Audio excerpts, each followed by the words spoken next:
नमस्कार दोस्तों, आज मैं आपको मोहिनी एकादशी व्रत में सुनी जाने वाली गणेश भगवान की कहानी सुनाने जा रही हूँ।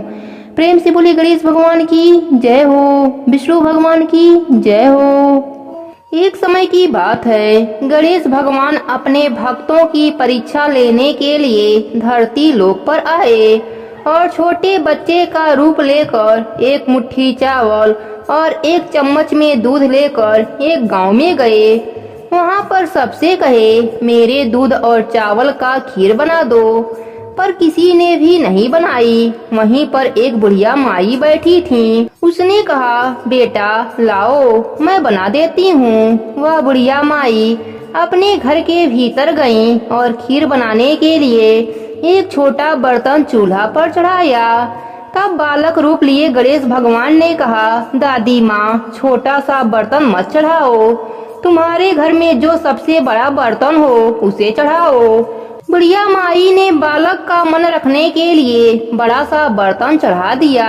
वह देखते ही रह गई कि वह जो थोड़े से चावल उस बड़े बर्तन में डाले वह तो पूरा भर गया। गणेश भगवान ने कहा, दादी माँ, मैं नहा धोकर आता हूँ।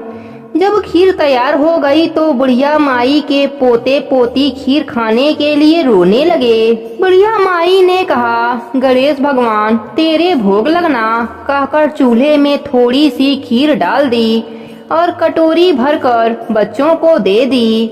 बुढ़िया माई की पड़ोसन ऊपर छत से देख रही थी तो बुढ़िया माई ने सोचा, यह चुगली कर देगी, इसलिए एक कटोरी भरकर उसे भी पकड़ा दिया।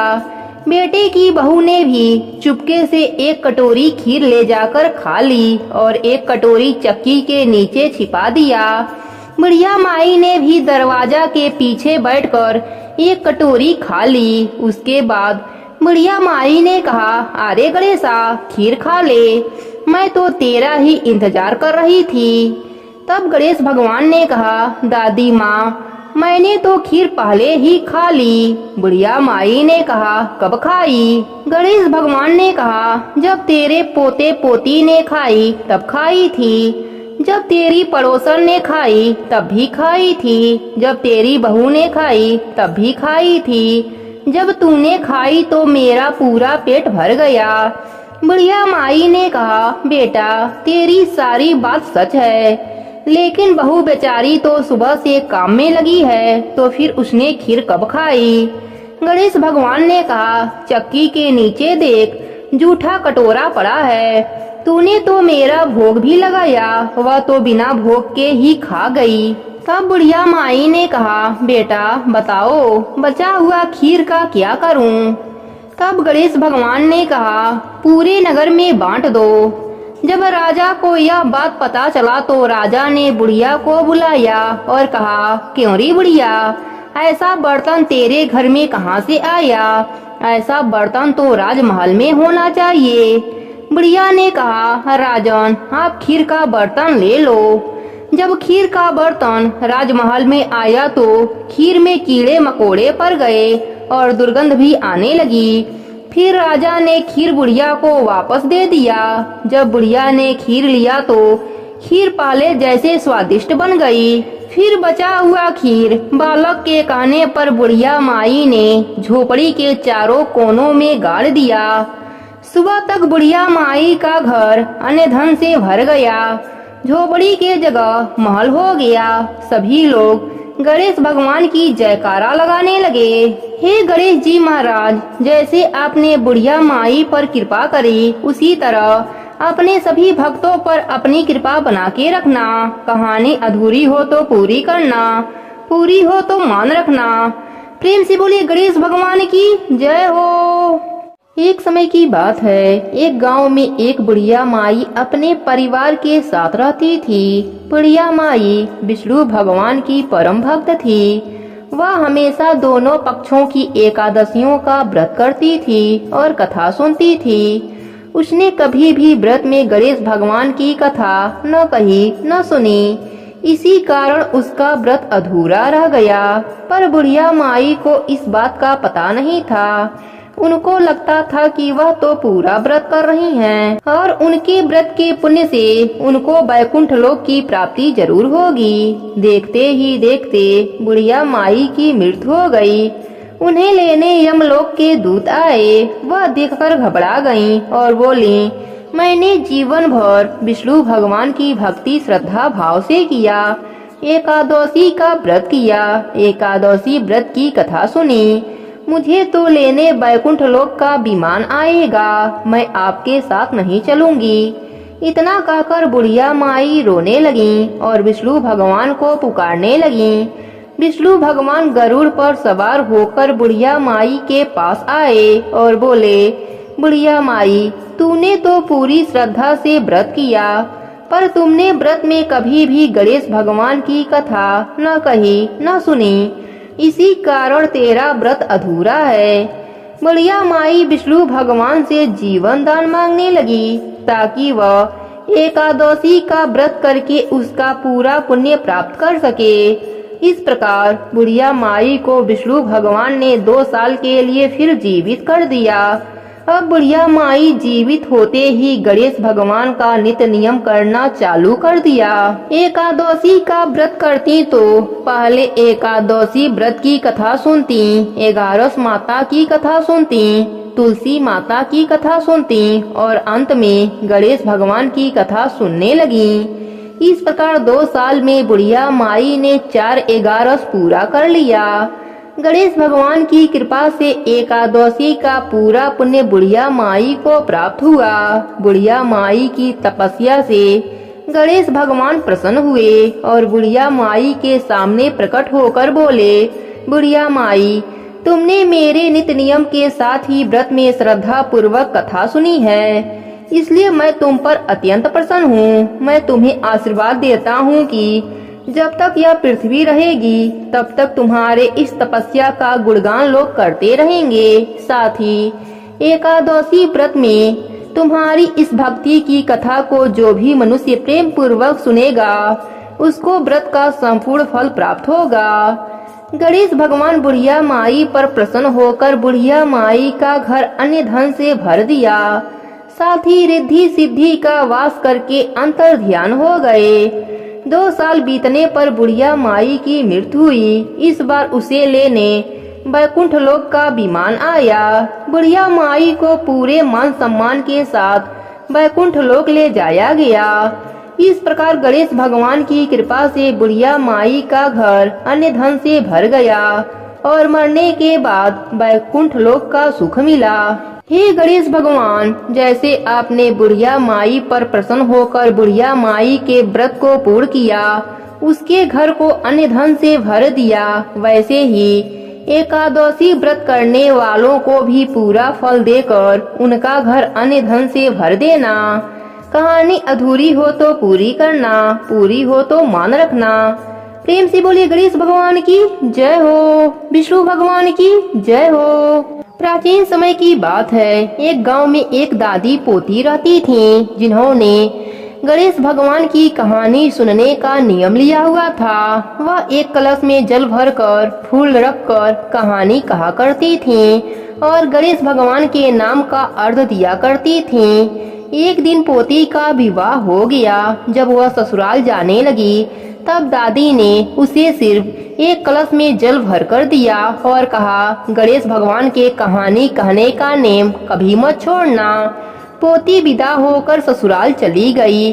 चलते चलते सोचती रही कि ससुराल में सब पूछेंगे कि बहू क्या क्या लाई हो तो मैं क्या बताऊंगी।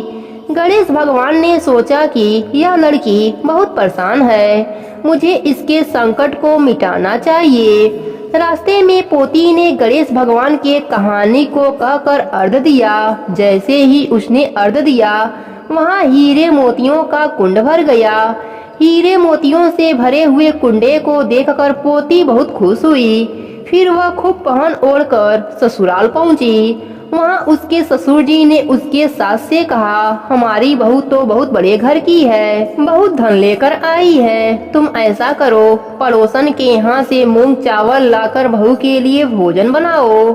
जब उसकी सास मूंग चावल बनाने लगी, बहू ने कहा, माँ जी, आप यह मूंग की दाल और चावल मेरे कलश के जल से बनाओ।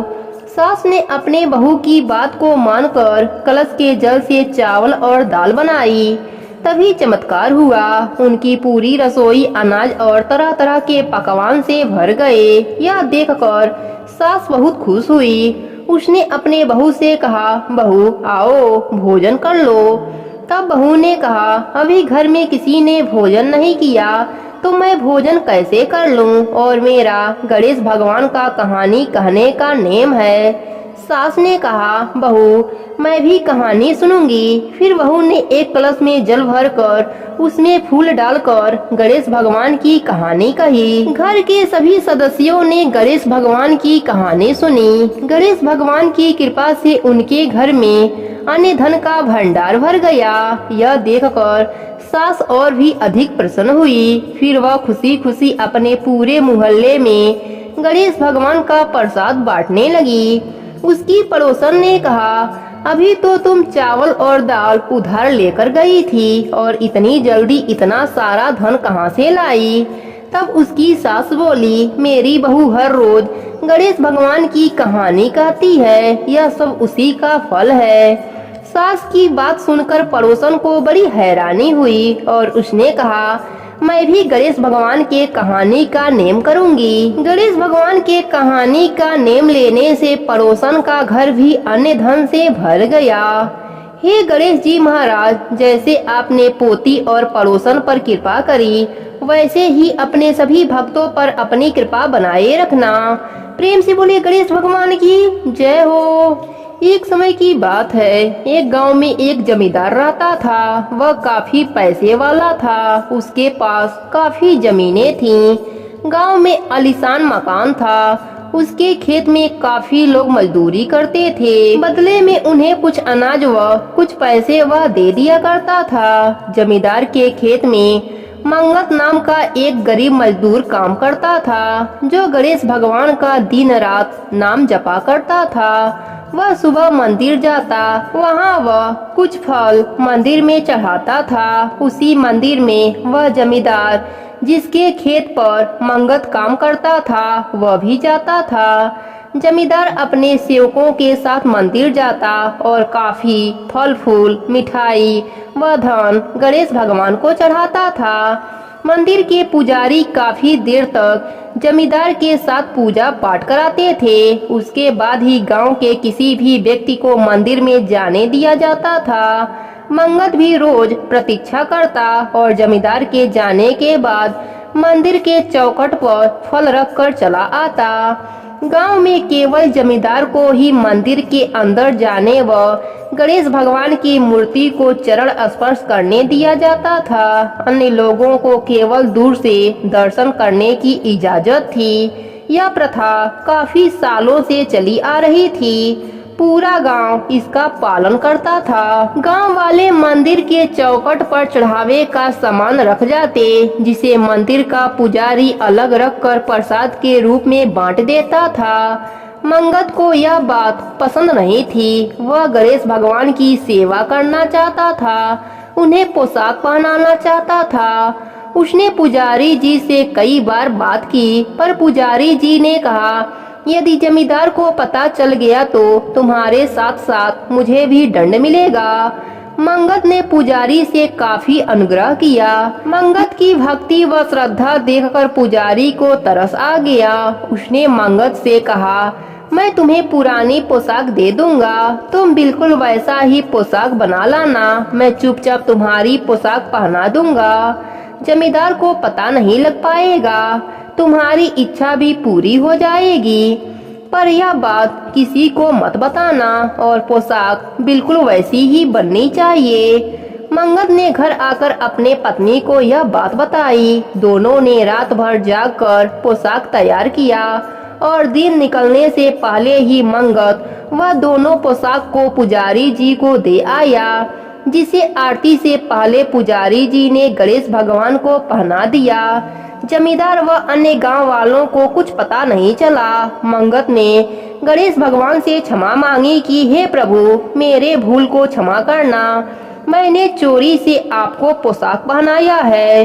कुछ दिनों के बाद रोज की तरह जमींदार मंदिर में पूजा कर रहा था तो उसने देखा पोशाक में लटका गोटा काला पड़ गया है। उसे बहुत क्रोध आया। उसने पोशाक बनाने वाले दर्जी को बुलाया और पूछा, तुमने भगवान के पोशाक में सोने की जगह पीतल का गोटा लगा दिया है, तुमने चोरी की है, तुम्हें इसके लिए दंड मिलेगा। दर्जी ने कहा, मैंने तो असली गोटा लगाया था। उसने पोशाक को ध्यान से देखा और कहा, महाराज, यह मेरी बनाई हुई पोशाक नहीं है। जब जमींदार ने पुजारी से पूछा, पुजारी ने डर के मारे सारी बात बता दी। जमींदार के आदमी मंगत को पकड़कर ले आए। जमींदार ने मंगत व पुजारी को गांव से निकल जाने का आदेश दिया। दोनों सजा सुनकर रो रहे थे। तभी एक नए पुजारी को बुलाया गया और जमींदार ने कहा, भगवान की मूर्ति को गंगा जल से स्नान कराकर नई पोशाक पहनाई जाए। नए पुजारी ने वैसा ही किया, परंतु जब वह पोशाक पहना रहे थे तो पोशाक छोटी रह गई। जमींदार ने दर्जी से बोला। तब दर्जी ने कहा, मैंने तो उसी नाप का पोशाक बनाया था। तब जमींदार ने मंदिर में ही पोशाक बनाने को कहा। दर्जी ने नाप लेकर दोबारा पोशाक बनाई, पर वह भी छोटी रह गई। जमींदार को बहुत गुस्सा आया। उसके बाद दर्जी फीता लेकर नाप लेने के लिए जैसे ही गणेश भगवान के मूर्ति के पास गया, मूर्ति में से आवाज आई, मुझे सोने चांदी की नहीं, श्रद्धा से बनी पोशाक चाहिए। जमींदार का सारा घमंड चूर हो गया। वह गणेश भगवान के चरणों में गिर गया। इसके बाद मंगत व पुजारी को बुलाया गया और मंगत की पोशाक को गणेश भगवान को पहनाया गया। तभी से सभी गांव वालों को मंदिर में जाने की इजाजत मिल गई। मंगत से जमींदार ने माफी मांगी और उसे काफी धन दिया। साथ ही यह भी कहलवाया कि गांव का कोई भी व्यक्ति गणेश भगवान को पोशाक पहना सकता है। जमींदार भी अन्य गांव वालों की तरह मंदिर में पूजा करता। पूरे गांव वालों के भक्ति से प्रसन्न होकर गणेश भगवान उस गांव में अन्य धन का भंडार लगा दिए। हे गणेश भगवान, जैसे आपने मंगत पर अपनी कृपा करी, वैसे ही अपने सभी भक्तों पर अपनी कृपा बनाए रखना। प्रेम से बोले गणेश भगवान की जय हो। बहुत पुरानी बात है। एक गांव में एक मालिन रहती थी। उसके पति का स्वर्गवास हो चुका था। उसका एक 4 साल का पुत्र था। उसकी सास कठोर हृदय की स्त्री थी। वह बहू को बहुत तकलीफ देती थी। एक दिन सास बहू और पोते को घर से निकाल दिया। वह दोनों रोते हुए चलते चलते एक जंगल में पहुंच गए। वहां एक बड़े पेड़ के नीचे बैठ गए। वहां से थोड़ी दूर पर एक गणेश भगवान का मंदिर था। वहां बहुत लोग गणेश भगवान के दर्शन करने आते थे। दर्शन करके गणेश भगवान को प्रसाद चढ़ाते थे। फिर वह प्रसाद सबको बांट देते थे। इस प्रसाद से माँ बेटे का गुजारा होने लगा। दोनों माँ बेटे गणेश भगवान के पूजा पाठ में लग गए। एक दिन उन्होंने सोचा, क्यों ना हम भी जंगल से फूल लाकर बेचें। वह रोज जंगल से फूल लाकर उसकी माला बनाकर बेचने लगे। साथ में पूजा की सामग्री और प्रसाद भी बेचने लगे। इससे उनको आमदनी होने लगी। गणेश भगवान की कृपा से आमदनी बढ़ने लगी। जल्दी ही उन्होंने एक मकान और एक दुकान बना लिया। एक दिन उसी नगर की राजा की बेटी मंदिर में पूजा करने आई। मालिन के बेटे को देखकर राजकुमारी उस पर मोहित हो गई और उससे विवाह करने की सोचने लगी। उसने अपनी बात अपने भाभी से कही। भाभी अनुभवी थी। उसने कहा, यह तो मालिन का बेटा है और तुम एक राजा की बेटी हो। यदि तुमने उससे विवाह किया तो तुम्हारी बहुत बेइज्जती होगी। पर राजकुमारी अपने बात पर अड़ी रही। उसने कहा, मैं तो प्रतिज्ञा कर लिया है कि उसी से विवाह करूंगी। भाभी महल जाकर सारी बात राजा को बताया। राजा ने मना नहीं किया और विवाह के लिए तैयार हो गए। उन्होंने बड़े धूमधाम से बेटी का विवाह मालिन के बेटे के साथ करा दिया। मालिन ने सबसे पहले बेटे बहू को गणेश भगवान के मंदिर में ले जाकर पूजा पाठ करवाया और गणेश भगवान का आशीर्वाद दिलवाया। इसके बाद पूरे नगर में यह बात फैल गई कि गणेश भगवान की पूजा करने से सब दुख दूर हो जाते हैं। यह बात सुनते ही नगर के सभी लोग मंदिर में गणेश भगवान के दर्शन करने आने लगे। मालिन और उसके बेटे की बिक्री बढ़ गई। उधर उसके सास के बुरे दिन आ गए। अन्नदाता उससे रूठ गए और वह भूखी मरने लगी। एक दिन वह रोती हुई उसी मंदिर में आ पहुंची। वहां वह मालिन के बेटे से बोली, मैं भूखी हूँ, मुझे रोटी कपड़ा दे देना, इसके बदले मैं तुम्हारा सारा काम कर दूंगी। लड़के को दया आ गई और वह उसे काम पर रख लिया। उसने अपने दादी को नहीं पहचाना। जब मालिन घर आई तो उसने अपने सास को पहचान लिया। सास से बोली, सासू माँ आप यहाँ कैसे? सास ने पोते के तरफ इशारा करके बोली, मेरा इस सेठ के यहाँ नौकरी लग गई है। बहू बोली, यह आपका पोता है, यह घर भी आपका ही है, यह दुकान भी आपका ही है, आपने हमें घर से निकाला, तब गणेश भगवान ने हमारी रक्षा की। बहू की बात सुनकर सास बोली, मेरी करनी मैंने भोग लिया। बहू बोली, सासू जी अब आप हमारे यहाँ रहो और पोते का सुख देखो। सास गणेश भगवान की महिमा देखकर गणेश भगवान की जयकारा लगाने लगी। साथ ही बहू पोते के साथ मिलकर गणेश भगवान का नित्य नियम निभाने लगी। गणेश भगवान की कृपा से उनका घर अन्य धन से भर गया। हे गणेश जी महाराज, जैसा सुख आपने मालिन को दिया वैसा ही सुख सबको देना। कहानी अधूरी हो तो पूरी करना, पूरी हो तो मान रखना। प्रेम से बोले गणेश भगवान की जय हो, लक्ष्मी माता की जय हो, विष्णु भगवान की जय हो।